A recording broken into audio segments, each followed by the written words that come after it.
নমস্কার বন্ধুরা, রান্নার রহস্যে জানাই সকলকে স্বাগত।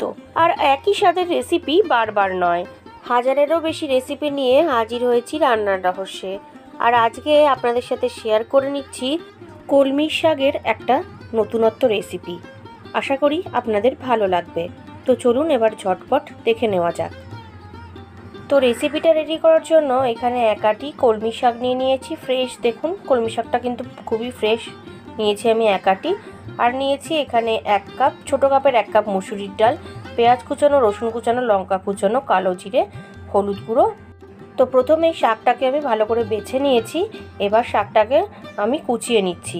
আর কলমি শাক কিন্তু এই গরমের সময় কলমি শাক খুবই উপকারী। কলমি শাক শরীর ঠান্ডা রাখতে সাহায্য করে। আর আগেও আপনাদেরকে বলেছি, আমাদের কিন্তু লোকাল বাজারে কলমি শাক পাওয়া যায় না। কলমি শাক নিতে গেলে আমাদেরকে এইচএল মার্কেটে যেতে হয়। তো দেখুন কলমি শাকটা আমি ভালো করে কেটে বেছে কুচিয়ে নিয়েছি। প্রথমেই কড়াইতে রাইস ব্র্যান অয়েল দিয়ে নিচ্ছি। তেলটাকে এবার ভালো করে গরম করে নেব। আমি আপনাদেরকে আগেও বলেছি যে আমি রান্নার ক্ষেত্রে বেশিরভাগ সময়তেই রাইস ব্র্যান অয়েলটাই ইউজ করি। তো দেখুন এবার তেলটা গরম হয়ে গেছে। একটা শুকনো লঙ্কা ভেঙে দিয়ে দিলাম, কিছুটা রসুনের স্লাইস ওই 1 টিস্পুন মতো, আর 2টো পেঁয়াজ কুচানো, আর কয়েকটা চেরা কাঁচা লঙ্কা, আর 1/2 টিস্পুন কালো জিরে দিয়ে দিয়েছি। দিয়ে এবার ভালো করে ভেজে নেব। পেঁয়াজটা মোটামুটি হালকা করে ভেজে নিয়েছি। এবার কুচানো কলমি শাকটা দিয়ে দিলাম। আমার তো কলমি শাক খেতে খুবই ভালো লাগে।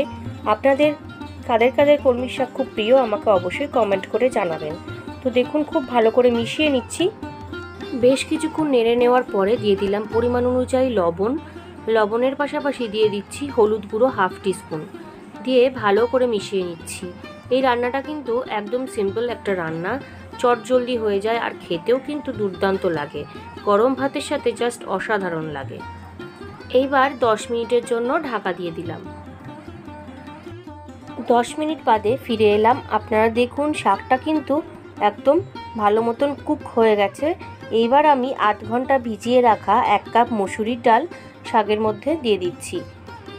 এই মুসুরির ডাল দিলে কিন্তু কলমি শাকে আলাদাই একটা টেস্ট আসে। একবার অবশ্যই বাড়িতে বানিয়ে দেখবেন, আশা করি আপনাদের ভালো লাগবে। তো দেখুন মুসুরির ডালটা দিয়ে দিলাম। দিয়ে এবার ভালো করে মুসুরির ডালটা কলমি শাকের সঙ্গে মিশিয়ে নিচ্ছি। আর বন্ধুরা, এইরকম কলমি শাকের বিভিন্ন ধরনের রেসিপি কিন্তু আমার চ্যানেলে দেওয়া রয়েছে। আপনারা আমার চ্যানেল পেজে গেলেই সেখান থেকে রেসিপিগুলো দেখে নিতে পারবেন। তো দেখুন ভালো করে মিশিয়ে নিয়েছি। এইবার ওপর থেকে কিছুটা লবণ দিয়ে দিলাম। দিয়ে ভালো করে আরও একবার মিশিয়ে নিচ্ছি।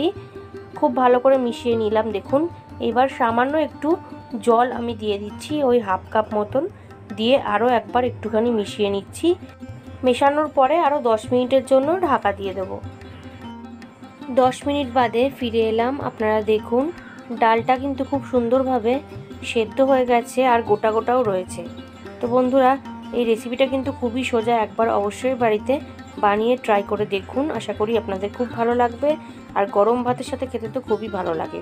তো রেসিপি কিন্তু আমার ডান। এবার এটা গরম গরম সার্ভ করব।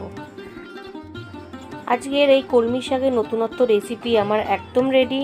ভালো লাগলে বাড়িতে অবশ্যই ট্রাই করবেন ও টেস্টের আনন্দ নেবেন। তার পাশাপাশি লাইক, শেয়ার, কমেন্ট করতে ভুলবেন না। আর নতুন বন্ধুরা যারা এখনও পর্যন্ত আমার চ্যানেলটিকে সাবস্ক্রাইব করেননি, তারা আরও ভালো ও নতুনত্ব রেসিপির জন্য রান্নার রহস্যকে অবশ্যই সাবস্ক্রাইব করবেন। ধন্যবাদ।